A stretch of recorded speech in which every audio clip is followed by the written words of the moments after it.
Hi, my name is Dr. Dominique Paquette. I am the neurologist at the DMV Center, and today I'll try to explain what we do when we do a neurological exam on your pet, when we bring your pet in the back for the examination. So at first, we'll spend some time with you in the room. We'll need to talk a lot. We'll ask you a lot of questions. Your input is very important to us because obviously you're the one that knows most your pet. And then we'll bring your pet in the back just for a few minutes so we can spend time doing a full exam without distraction, without you causing distraction to your animal. At first, we'll look at your pet just to see how he's interacting with a new environment. We'll look at him walking freely in the room, how he interacts with people, with a new place. We'll look at him to see how he explores his environment, and we'll look at him walking on a leash.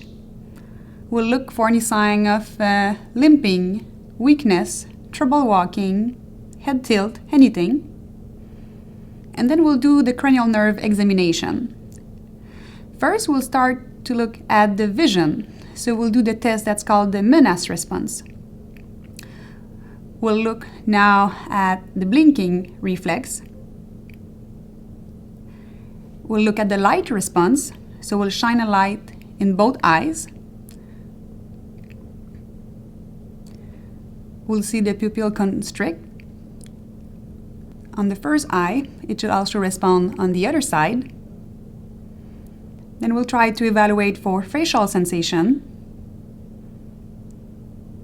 Obviously, the patient needs to be cooperative for us to be able to conclude anything. Now, we'll do what we call the physiological nystagmus. We'll try to look at both eyes from side to side, moving in the same direction as we move the head. Then we'll put the head upside down. The eye should not be moving. It should be abnormal if the eyes of your pet are moving in the wrong direction.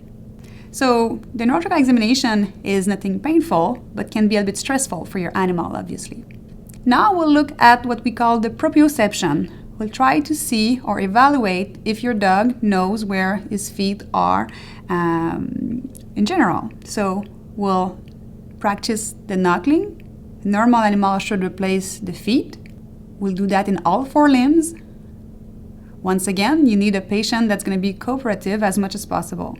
Normal pet will replace the foot rapidly. For the smaller patient or cats or dogs that are not so cooperative, sometimes we can do what we call the hopping. So hopping also evaluate for proprioception and can make more obvious some subtle deficit. And then we'll put your animal on the side and look for spinal reflexes. Here we see the patellar reflex. By hitting the knee, you can see an extension of the knee. And here, reflection of the knee. Flexion the elbow. We also look at muscle tone. And here we can evaluate panniculus, which is more important for dogs with spinal problem. Tail, and then we look for any sign of pain or discomfort along the spinal palpation, along the back or the neck.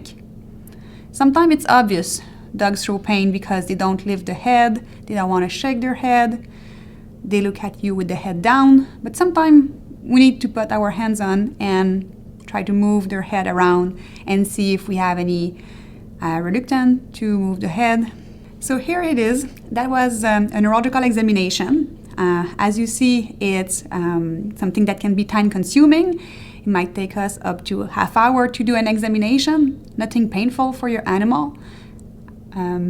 Maybe a little bit stressful, but at the end of that, the goal is to try to localize the lesion and have an answer for you.